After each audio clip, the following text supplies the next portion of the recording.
Hey, today I'm shooting my first actual video and not a re-upload of some memes that I thought would be funny and people wouldn't be access to on YouTube.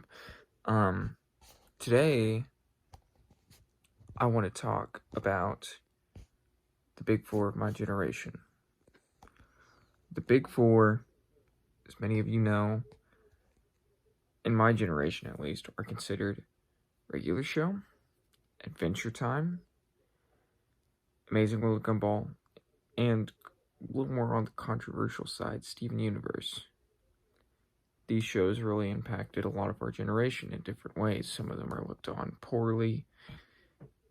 Most of them are looked on with great delight.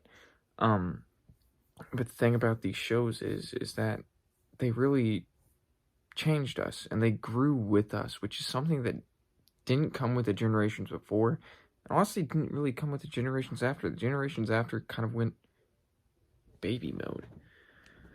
But because of these shows, we grew up. And that's crazy, growing up is. And these shows taught us a lot of things, especially just like Adventure Time was probably the biggest one for a lot of us. But I want to start it off with the lesser of them. That being Amazing World of Gumball. As much as I love it, it's my number 2. I can always just get baked and watch that show. Amazing World of Gumball, it kind of teaches us to love our childhood. You know, we're not going to get an adult Amazing World of Gumball like we did with like regular show where we got close enough, or like we did with Adventure Time with the newest release of Fiona and Cake spinoff, but it still shows us a lot.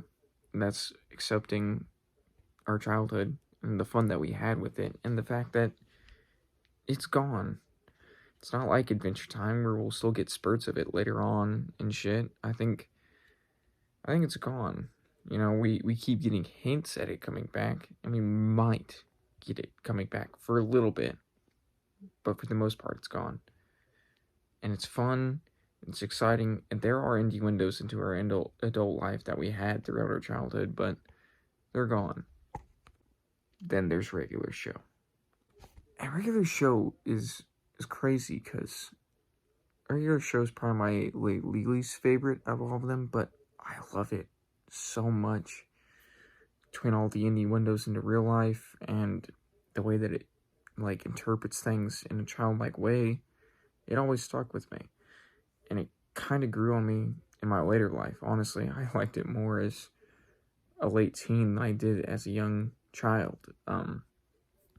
But it showed us that change can happen abruptly, and things can go wildly from there. They can go good, they can go bad, but they always change, and it can be so crazy when they do. But the thing that it showed us is that, you know, things are gonna be awesome, but they're also gonna suck whenever they end. Regular Show ended on that insane note. It went from peak, you know, Regular Show kind of fucking insaneness to not anything insane at all. It went to being an actual regular show. Everyone settled down. Everyone stopped hanging out all the times, but whenever they finally got back together, they wanted to play games again. And that was impactful, because you don't see that a lot depicted wise, you know. It was crazy to see all of our characters come down to this, you know, they're done. They're settled down, they're happy. I was happy to see that, but it's also sad because they're adults now and they got other things to focus on, their families. They can't just destroy the universe and because they picked up a poker card, you know? Even though they want to. And that's okay, because they were our favorite characters for so long. That moves me on to our next component. Steven Universe. I know it can be controversial sometimes, but it taught us acceptance, you know, honestly. I personally used to, I grew up in a small southern town, so I didn't really accept a lot of things, but that show taught me acceptance. It taught me that it was okay to feel certain ways about people that you feel like you shouldn't. I ended up, just being straight, but I think a lot of people grew from that show. I think it gets a lot of discredit because there's a lot of stuff in this modern age that compels us to fight against each other, but I think it truly taught acceptance in an alright way. And it also taught us about depression and anxiety. I think it did that in a way that was really impactful, but not quite as impactful as our next talking point. Adventure Time! Adventure Time is a show that I personally love. It is my number one favorite American cartoon. I got other shit that I like, but it is so impactful that I plan on getting a tattoo of it. I think a lot of us are like that. It was so great to watch Finn grow up with us, going from a 12-year-old little angry boy to growing up into a mature 16-year-old and an adult and an old man. Finn is someone that I relate with a lot.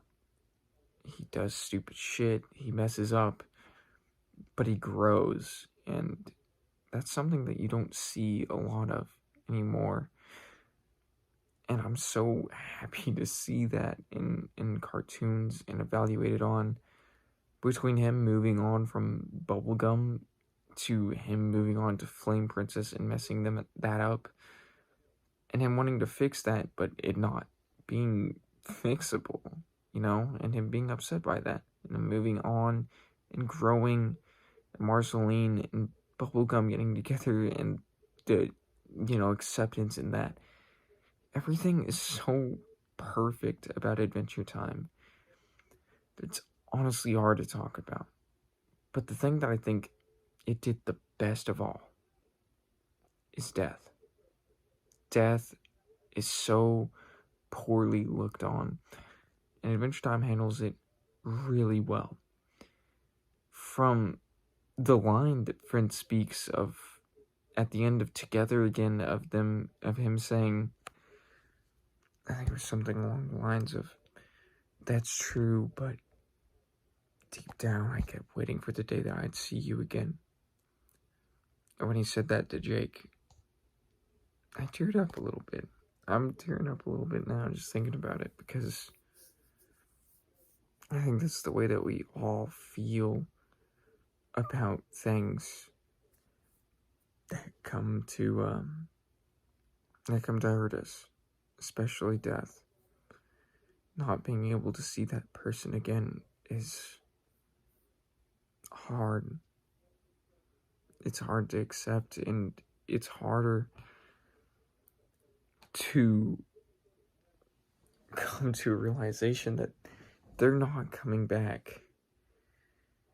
And that's okay. It sucks, but it's okay. And these shows, all of them went on to do different things. Steven Universe Future was a beautiful take on what it means to, move forward from our childhood. Close Enough is a beautifully hilarious take on what it means to be an adult while still being a kid deep down inside, and also having a kid. I can't relate to that part. I can't. But then you also have shows like Adventure Time coming back twice, with both Distant Lands, which we touched on with death, and recently, today, Fiona and Cake, which was awesome, and it was so refreshing to see like an adult depiction of Adventure Time or like an adult depiction of a cartoon without it being like super adult, like a gradual, like they say damn it and piss, but they're not going out like screaming the F-bomb just because they got the green light to say adult shit. No, they keep it simple. They keep it mature. And it's beautiful. It's beautiful. I loved it. It is so amazing. I'm so happy with the Fiona and Cake show so far. Love seeing Finn. I relate with that, wanting to help people, but not actually really knowing how. But other than that, I'm going to be ending the video here. Because... Bye-bye.